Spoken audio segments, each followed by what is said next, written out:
తిరుపతి జిల్లా చంద్రగిరి ఈవో మహేశ్వరయ్య ఇంట్లో రైడ్స్ చేస్తున్నారు ఏసీబీ అధికారులు.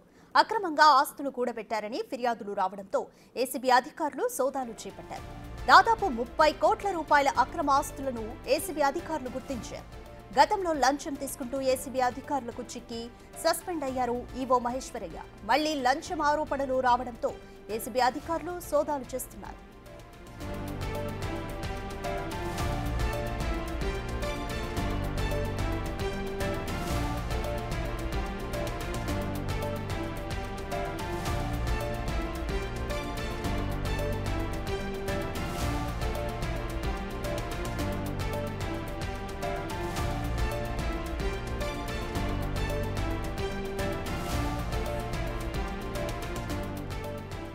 తిరుపతి జిల్లా చంద్రగిరి ఈవో మహేశ్వరయ్య ఇంట్లో ఏసీబీ అధికారులు రైడ్స్ చేస్తున్నారు.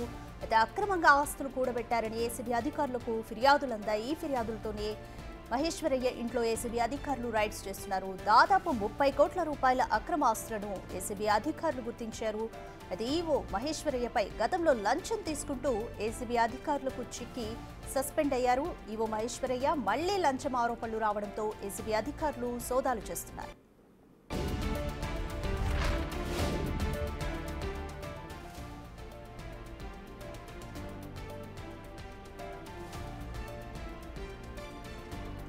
మోర్ డీటెయిల్స్ మా ప్రతినిధి దామోదర్ అందిస్తారు. దామోదర్, చంద్రగిరి ఈవో మహేశ్వరయ్య ఇంట్లో ఏసీబీ అధికారులు రైడ్స్ చేస్తున్నారు. అసలు ఏసీబీ అధికారులకు ఎటువంటి ఫిర్యాదులు అందాయి?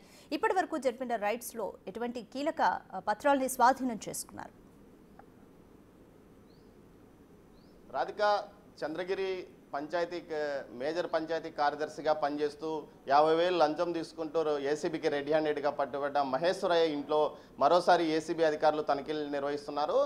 తిరుపతిలోని ఏదైతే పేరూరు జర్నలిస్ట్ కాలనీలో ఉన్న అపార్ట్మెంట్ 301 ఫ్లాట్తో పాటు అదేవిధంగా ఏదైతే రామకుప్పము, పలంనేరులో 3 చోట్ల ఏసీబీ అధికారులు ఏకకాలంలో తనిఖీలు నిర్వహిస్తున్నారు. అయితే గతంలో 50,000 లంచం తీసుకుంటూ పట్టుబడ్డ తర్వాత అతని ఆస్తులపై ఏసీబీ పూర్తి స్థాయిలో విచారణ చేసింది. కళ్ళు బైర్లు గమ్మే వాస్తవాలు బయటపడ్డాయి. ఒక గ్రామ పంచాయతీ కార్యదర్శి ఆస్తులు సుమారు 50 కోట్ల పైగా ఉన్నట్లు అధికారులు గుర్తించారు. అధికారిక లెక్కలు ఏదైతే గవర్నమెంట్ ఆదాయ లెక్కల ప్రకారం 50 కోట్లు అంటే వాటి మదింపు బహిరంగ మార్కెట్లో సుమారు 100 కోట్లకు పైగా ఉండే అవకాశం ఉందని తెలుస్తుంది. గతంలో ఏదైతే రామకుప్పం మండలానికి సంబంధించి ఒక కుగ్రామం నుంచి వచ్చిన మహేశ్వరయ్య ఆ తర్వాత గంగవరము, పలంనేరులో కూడా పనిచేశాడు. పలంనేరులో కూడా ఇతనికి పెద్ద ఎత్తున ఆస్తులు ఉన్నట్లు తెలుస్తుంది. అదేవిధంగా గంగవరంలో ఒక 3 అంతస్తుల నివాస గృహం ఉంది. దీంతోపాటు తిరుపతిలో కూడా పలు చోట్ల ఆస్తులు కొనుగోలు చేసినట్టు తెలుస్తుంది.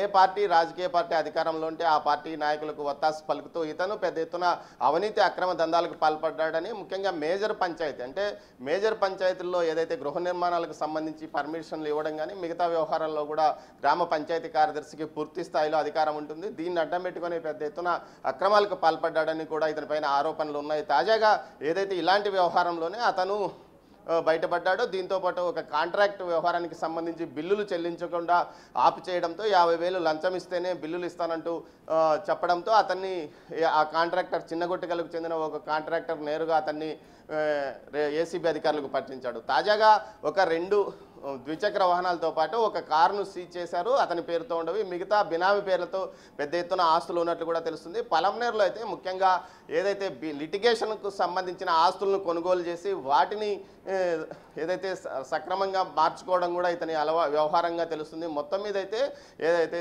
రికార్డెడ్గా కూడా కొన్ని ఆధారాలు పెద్ద ఎత్తున లభ్యమైనట్టు తెలుస్తుంది. దీనికి సంబంధించి పూర్తి స్థాయిలో అడిషనల్ ఎస్పీ ఏదైతే ఏసీబీ అడిషనల్ ఎస్పీ విమల కుమారి ఆధ్వర్యంలో 3 టీములు తనిఖీలు నిర్వహిస్తున్నాయి. తిరుపతిలో 4 అధికారులు, అదేవిధంగా పలంనేరులో 3 అధికారులు, అదేవిధంగా రామకుప్పం మండలంలో 4 అధికారులతో ఏసీబీ తనిఖీలు కొనసాగిస్తుంది. మొత్తం మీద అతని ఆస్తులు ప్రాథమికంగా 50 కోట్ల మేర ఉన్నట్లు నిర్ధారణకు వచ్చారు. అయితే బహిరంగ మార్కెట్లో వీటి విలువ ఎంత అన్న మదింపు కూడా వేస్తుంది. దీంతోపాటు గతంలో ఇతని మీద వచ్చిన ఆరోపణల చిట్టాను కూడా ఏసీబీ అధికారులు బయటికి తీసిన నేపథ్యము. మొత్తం మీద అయితే ఒక మేజర్ పంచాయతీ ఈవోగా పనిచేస్తున్న వ్యక్తి ఈ విధమైన ఆస్తులు కూడగొట్టడాన్ని ప్రతి ఒక్కరూ ఇంత స్థాయిలో ఇది ఏ విధంగా అక్రమాలకు పాల్పడ్డాడో అన్న ఆశ్చర్యం గొలిపే రీతిలో ఇతని అక్రమార్జన ఉందని అంటున్నారు. మొత్తం మీద పూర్తి స్థాయి ఆధారాలతో సాయంత్రం మీడియా సమావేశం ఏసీబీ అధికారులు ఏర్పాటు చేసే అవకాశం ఉంది. Radhika, thank you Damodar.